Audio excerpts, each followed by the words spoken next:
Hey you guys, what's Gucci? It's your boy SJ K Dot, the first Black Super Saiyan to ever arrive on this planet. I'm back here with another video. We got a Weird Bugard Chat's anime review. Shouts out to my boy Neo the One. He hit me up on Twitter, and I was like, you know what? Let me go ahead and rack these out for him now because I'm gonna get them done and get them out to you guys. Shouts out to Neo the One on Twitter. You guys, this is the anime review for it's your boy K-Dot, the young Black Super Saiyan, the young Saiyan Drip, and I am the first Black Super Saiyan King. Also am Mr. Sexy 5 out of 10. Yeah, let's get into this video. Man, your boy K-Dot got this review for Vandread. It's a, best way to explain it, it's an anime that I wouldn't even consider a harem anyways, because only one of the girls in this show absolutely love this main character. And she's pretty cool. I'll talk about it. But this is Vandread. To those who've seen it, good for you. To those who haven't seen it, man, don't spoil nothing, bruh. This is a spoiler-free review. No spoilers in the chat. Well, depends. Maybe. But really no spoilers. We're not doing no spoilers. Alright, this is the best way for me to explain this anime. This anime could be a metaphor for something, or it could just be Japan just playing with, what if stories. I doubt there's some political political metaphor for something. It could be. If it is, it's done well. To a degree. This anime takes place in some random galaxy. This anime takes place in some random galaxy. Is definitely in the future.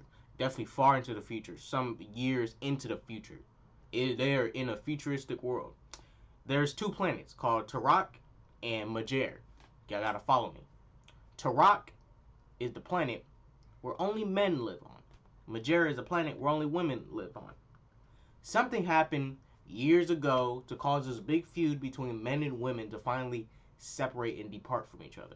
Something caused for this big shift. Now, this anime, at some point they do explain how men are able to reproduce is definitely through some kind of genetics. Same thing for the women. Definitely through some kind of genetics to repopulate more men and women. They explain that in anime. I have to go and do some more background check and see if it's even explained in the manga, which it most likely is, the basic lifestyle of men on Tarak and women on Majer. One soldier from Tarak, not really even a soldier, but a young man from Tarak, his name is Hibiki. His name is Hibiki. And Hibiki is a young little boy that wants to join the Tarak military corps in a way. He wants to be a part of the Tarak military. If Hibiki is, he wants to be a man. He wants to be the best man that it can ever be. He wants to be at the peak of what it means to be a man. So his idea is, I got this mech right here, and they have mechs in this world, like Gundam. He has this mech right here that he can take in a battle. He looks at this mech, he's like, you know what? He already considers this random mech he just met his partner. Unbeknownst to him and this mech established some kind of connection, some link through, there's some link through their genetics, and they kind of they don't combine, they further strengthen the bond through, through genetics and stuff. They create a bond.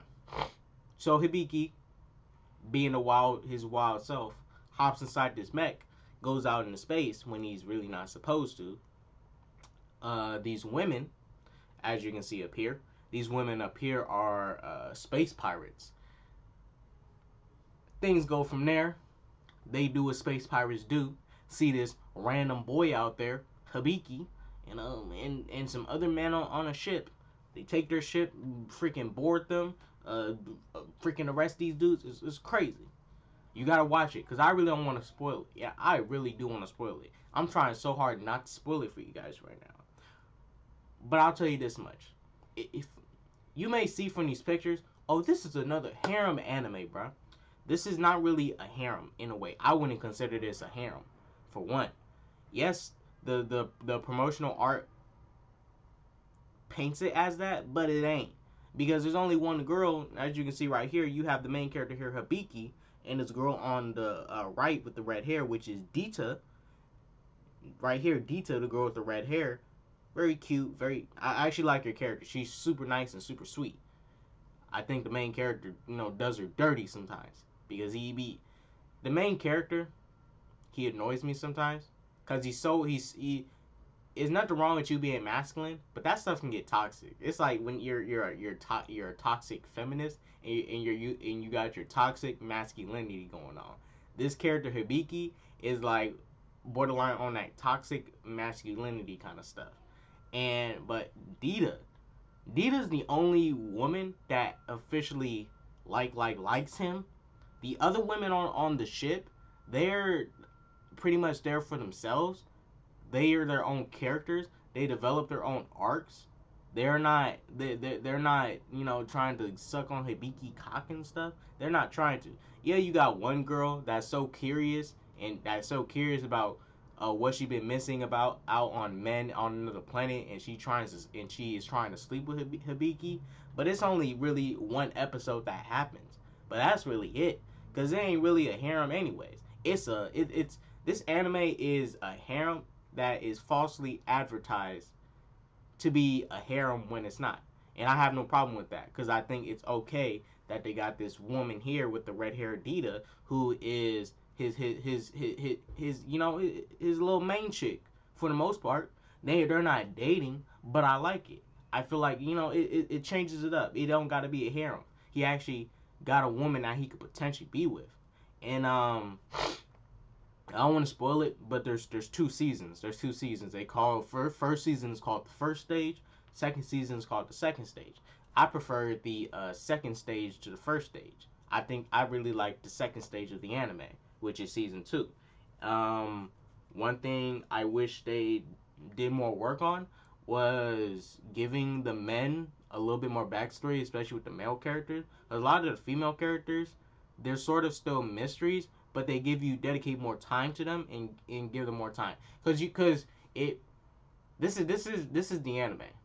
The anime will give a bunch of different characters spotlight, and it no longer feels like the main character Hibiki is really the main character anymore. It's not truly bad. It's somewhat of a good thing that all these characters, and it's a huge cast of characters, bro. It's a huge cast of characters. This cast is deep with the characters, and all of them get their own arc at some point. They all get an arc. Not all of them, but most of them, for the most part, get an arc and get a story. And it may have to do with Hibiki, or it may be an episode alone with some women that are on the ship, and the episode will be surrounded around them. So you're gonna get different arcs from many characters in this show. A lot of characters, but you're gonna get different arcs from them. A few complaints. The show isn't riddled. I would say the action in the show is the downplay. The part I like the most is like the interactions between these 2 different societies. You got women that haven't grew up with men, and you got men who haven't grew up with women, and are all trying to discover and figure each other out. That's probably the best part of the show. They're trying to figure and discover each other. They're trying to figure out and discover. But as far as the action goes, the action is bearable, but it ain't the highlight, in my opinion. It could be 10 times better, but being when the show came out, which was 2001, 2002, the year 2000, you ain't gonna get that much. But hey, Dragon Ball Z came out before it, so it's really no excuse, but different standards. But yeah, I would say my biggest complaint is the action. Soundtrack isn't really compelling. The soundtrack isn't really something super memorable.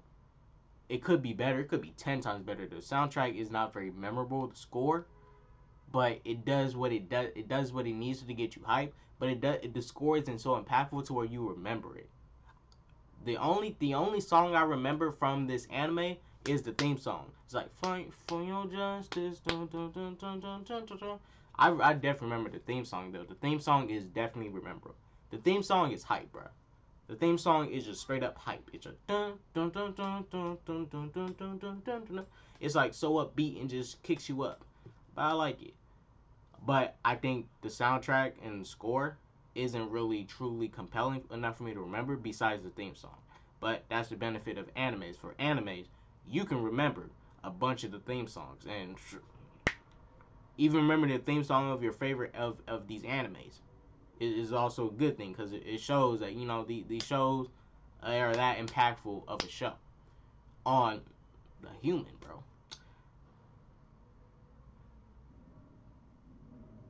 Oh, another dislike is the main character. The main character, he tries too hard. He tries too hard. But the best thing about it, you see him get broken down. You see him get broken down and rebuilt back up. There's literally an episode where another guy that another man who Hibiki thinks that he's a man, but this other guy who's way older than him pulls up and puts Hibiki in his place, and then Hibiki he falls and then he has to rebuild himself. Yeah, he's a little bit still have some of the old ways in him, but he changes throughout, and I like that. It's the when you get to the 8th episode of Vandread of stage 1, you'll see Hibiki take a fall, take a dive, and get rebuilt. He'll get broken down and rebuilt, and just he goes from there, and you'll see it. But from episode 1 to 8, Hibiki was like, he was annoying, bro.